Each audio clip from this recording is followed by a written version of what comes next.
I feel like I'm in The Godfather right now. It's beer o'clock. Salute, everybody. Let's go. Salud. All right, salute.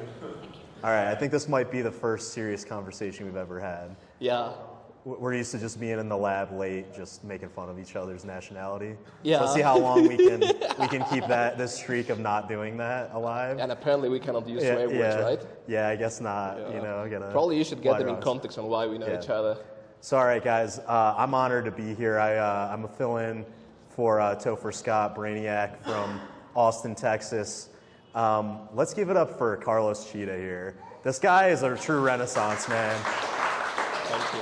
This guy is the CTO of Yopaki, and I see him burning the midnight oil. He's full stack. He's doing everything. He's got an actuarial science background. He's got a mathematics background. And one of my favorite stories about him is we were just hanging out in the lab, and some tourist from Germany came into PlebLab and was with his 3 children, and they didn't speak English. He did. We were broing down with the father, and Carlos takes the kids aside and starts speaking German to them and showing them around, entertaining them around the lab. So this guy is true renaissance man, polyglot. Honored to be here, speaking alongside you, man. Thank you. That's quite an intro. I can only reciprocate. Next to me is Uncle Jim. He is an electrical engineer or mechanical engineer? Electrical engineer by studies. You started working on that. I did, yeah.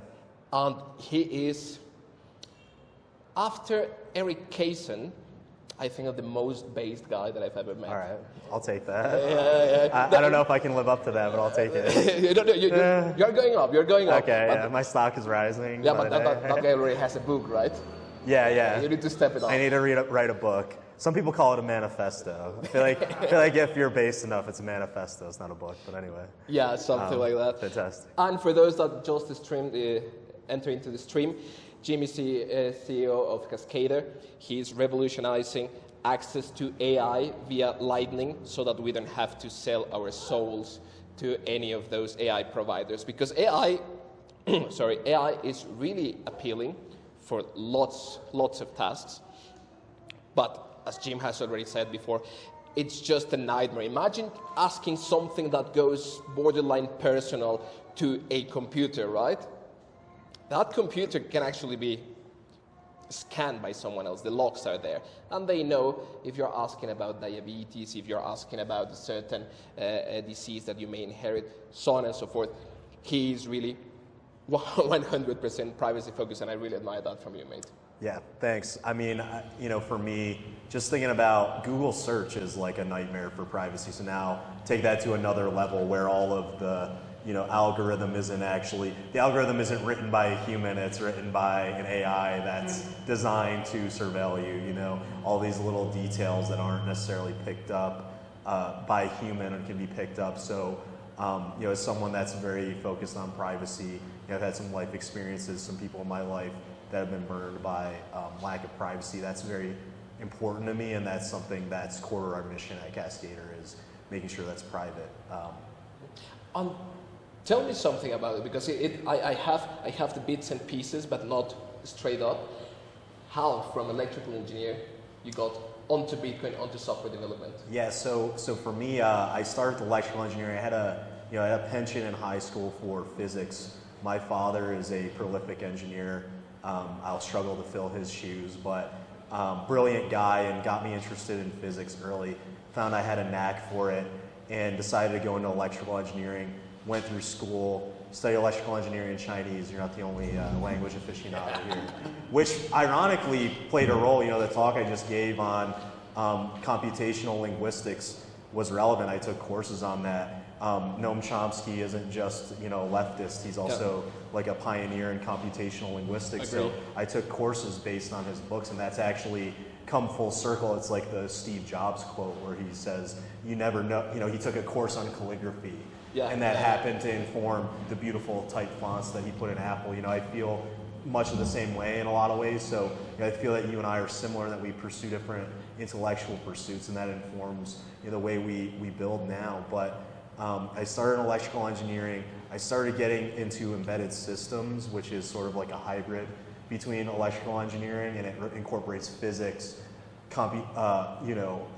mathematics, computer science, and physical systems. And one of the things I wanted to ask you, and I'm going to kind of give you my answer now, is what about Bitcoin is unique compared to other systems? And I would say, I kind of went on this path where it was hardware, embedded systems, like a hybrid, software, just pure software. And what I found is that pure software can be untethered from physical reality.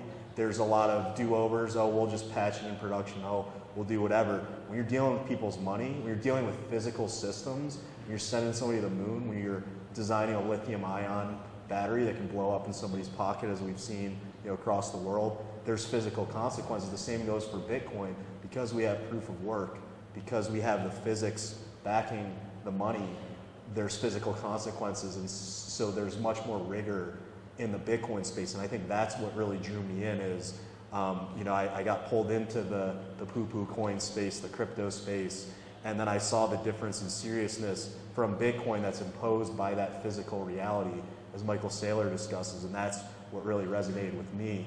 But I kind of wanted to pose the same question to you. You've pursued all these other intellectual pursuits. You've pursued, you've worked on Wolfram Alpha, you've done actuarial science, you've worked on bull Bitcoin. What's unique about Bitcoin compared to your other intellectual pursuits and technical projects? So the first thing that comes to my mind is fear, right? Because you're dealing with real money. It's not like you can just call your bank, call AWS, hey, sorry, can you revert the stupidity that I just performed? Yeah. There is no way back. Right. There is no way back. So you're always a bit wary. And you have the reg test and the test net. But still, coming across those coins, at least here in Mexico, it's even more difficult than coming across actual Bitcoin. So first, it's the fear. Then, it's really overwhelming at the very beginning. It's a decentralized system. Everyone has said it. There is no equal. All the analogies that we've got are just partial. You start explaining it's like gold, but digital. At the same time, you can transmit it from one end to of the world to the other. All these analogies are just partial. So getting a grasp of why Bitcoin is difficult to program comes with understanding economics, going back to the root of asking yourself, why does money have value? Why does gold have value? Which is a question that most people, especially those that are over 50, 60 nowadays, cannot answer. I have multiple stories about it. And lastly, is that, to be honest, mate, Bitcoin US sucks. Yep. That's what we are aiming to change at Yopaki, masking it for those that are in for the technology and the culture. And only when they are really prepared, they incursion into the technical details, but skimmed. Yeah, I totally agree. I mean, the physical costs, and I would say almost like in a lot of ways, there's like extremist opinions on how it ought to operate, which I admire. It's not criticism, but that imposes serious UX issues. And as you point out, a lot of how we learn about Bitcoin is like by urban myth. It's like one piecemeal urban myth, and it's like, that's why efforts like what Jippy's doing, what Oliver's doing are critical. What you're doing, you're integrating Jippy with Yopaki. So I think that's tremendously impactful and tremendously important, especially in a space like Mexico where, we really think they need Bitcoin, but maybe they don't necessarily understand it, or it's not easily accessible to them. Yeah, my usual drill, I'm not going to give you guys my usual drill. You can find it probably on Pleb TV, but my usual drill is that the value propositions of Bitcoin don't hold that strongly here in Mexico. If you want to know more about it after we can have drinks, I'll tell you all that. But yeah, we need it. We don't know it. How do we get it into people's hands? And that's just by toiling and making things easier. Do you remember the first time that we were struggling with Albi on Cascada? It's like, okay, it gives me a budget, but then it sends me another budget. So what is a budget? Bitcoin USX is terrible. It's quite a challenge, and that kind of leads me into my next question. I mean, I think you're partially answering it now. My understanding is that you're using the Breeze SDK yes. in Yopaki. What are the unique challenges to Yopaki both on a technical level, but maybe even on like a sociological level when you're building for Mexico? Well, yeah, the easy answer, although the toughest challenge, is people need to write down 12 words. So I think I showed it to you that we make it so that you need to scroll down so that you don't take a screenshot. You can only see 3 words at a time on the Yopaki app. By the way, the QR code to download and test flight is somewhere there, everywhere where you see Yopaki. People should understand that those 12 words, as meaningless as they are on purpose, they are the key to their sovereignty, to their financial sovereignty. So that's the sociological aspect to it. The technical aspect is keeping everything on Lightning. The LSP makes it really easy. You just consume it as a pretty much like as any other web service with a special SDK. You need to know only what the transaction is, not exactly how to program it, who pays, what you're paying for, and how to display it to the user as a developer. And as a user, you just see, okay, I'm going to pay this much that someone requested. I'm going to pay 1 SAT for routing fees, and that's it. The challenge is in communicating these things. There is an important aspect, for instance, when you're going to make so the Breeze LSP works with submarine swaps. Submarine swaps are the exchange between blockchain Bitcoin and Lightning Bitcoin. So in the Yopaki app, you have Lightning Bitcoin. Everything is Lightning Bitcoin to be really easy. But you're going to pay to an on-chain address. So I don't know which UTXOs actually live in the node that you are connected to. So I can only guesstimate the fees at the end. And that's because it's the Breeze. Yes. Breeze is, they're not custodying it. They're using cryptography to kind of have a hybrid where the UX is simple, but there's custody is ultimately on the user. Okay. Yeah, correct. Fantastic. Yeah. So, and on the custodial side, because I guess that was, of course, the foundation of Cascada, right? We're never going to ask you for keys. We're never going to ask you for information. How was it for you implementing all these wallets, Albi, and all those other options that we had at the beginning? Yeah, so shout out to the Albi team. They did a great job with the Bitcoin Connect product. And so we're able to use that. And fundamentally, most of those under the hood are NWC. Even if it says Mutiny, they're technically doing NWC. But they give a lot of options, and so that made the lift a lot lighter for us. I can't even remember what I was doing before that. I think I was using just the Albi browser extension.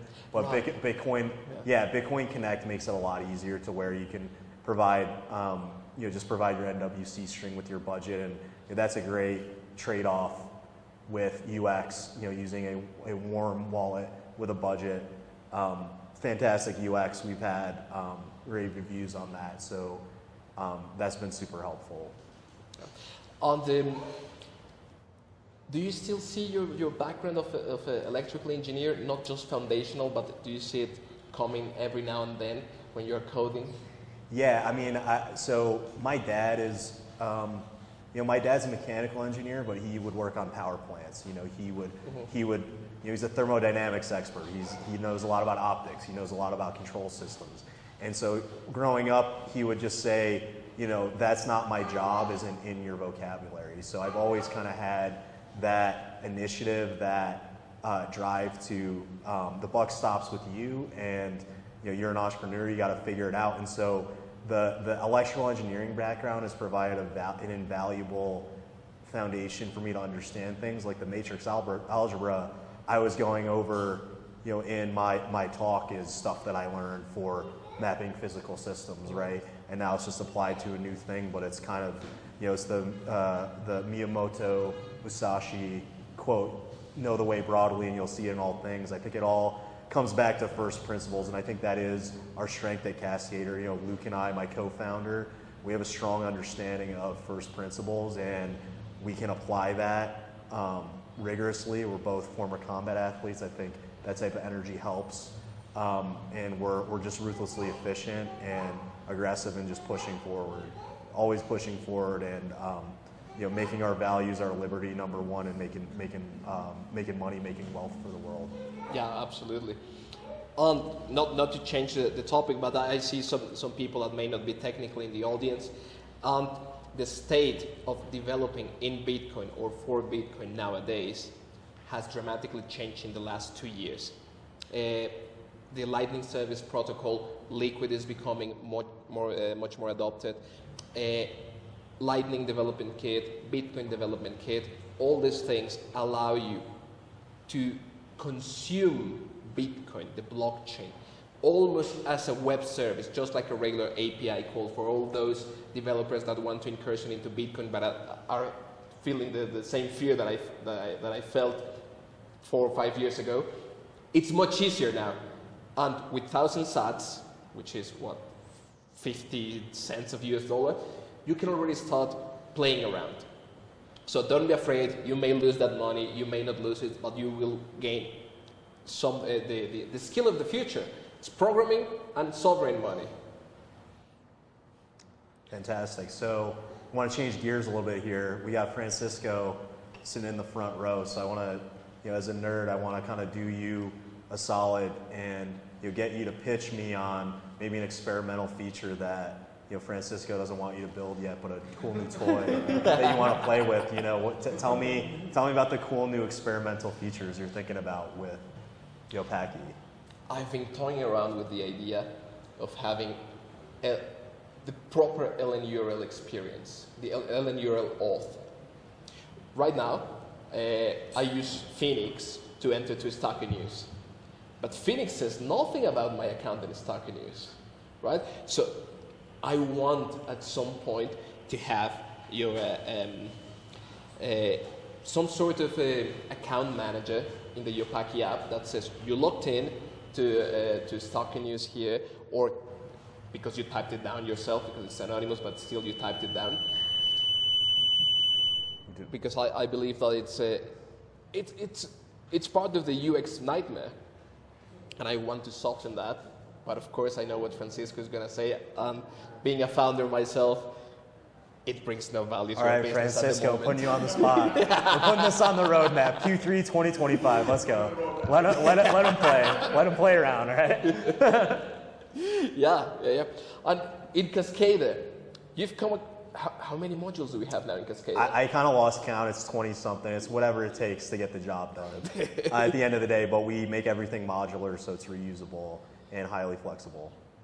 And what's the next big thing? What's the thing that motivates you? So I have two. I announced I have 2 products in the queue. I'd like to keep those secret until they come out. Okay. I'll throw you a crazy Ivan, a crazy project. I want to start playing. Somebody posted. Keon posted on Stacker News a link that I sent him. Somebody made a voice agent that can call people. It's called Hagglebot, and it'll just call a hotel and just haggle them until they give you a lower price. So that's such a Bitcoiner-friendly app. So I feel like I got to find something to play with. And, somebody I admire a lot and look up to is Lyle Pratt from Vita. He has like a whole voice agent stack. I kind of want to play around with that and see what I can come up with. Maybe I'll do like a mini hackathon and just try to see what I can ship in like 3 days. Yeah, that would be cool. A bit dangerous, but cool. Yeah. Really cool. I will be looking forward to try it. Yeah. Also the Trump bot, the voice Trump bot, right? We need to do that. Oh yeah, we got to do a voice Trump bot. So those of you that don't know, go to Stacker News, check out Chadbot, CHADBOT. It's a bot that can emulate Trump. So it has numerous other commands, but if you go at Chadbot/Trump mode, it'll just come in and just start arguing and debating against the person that you reply to. So that's one application. It can Eli 5, it can explain something like you're 5. You can give it custom prompts, it can do whatever. Open to suggestions, but it's a fun little application. We had fun with it. The people liked it, so that was great. Especially you. You're an avid user of Chat. I love it. Yeah. I freaking love it. So, fading out now, what would be your message for software developers that want to start incursioning into Bitcoin? I would say try to find an open source project that resonates with you, and if you can't do that, then just start hacking. Somebody at the lab, Austin PlebDev, has some great content for getting you from 0 to 1 there. Nifty Nay, somebody else that can help you if you want to do more, if you want to do application focused, maybe Austin's the way to go. If you want to go protocol, if you want to build your own smart contracts, like Topher Scott, my alter ego. If you want to build smart contracts, go her route. But I would say just start seeking out the resources, and I think you learn by doing. I was an electrical engineer for a long time. I learned by doing. I would pour in 8 hours at Fortune 500. I would engineer my entire life to be able to pour in 8 more hours on learning software development, shipping my own software. First couple tries weren't too pretty, but I eventually got the hang of it, and I'm starting to get traction with Cascader, and I'm really excited about that. Nice. What I would say to the same people is just ask questions, even if you are not a developer. As long as you keep a humble angle. We all started knowing nothing, absolutely nothing. So just keep asking questions, and if you find an answer, don't just stick there. Go ask the same question to another person. Make your own research, create your form your own criteria.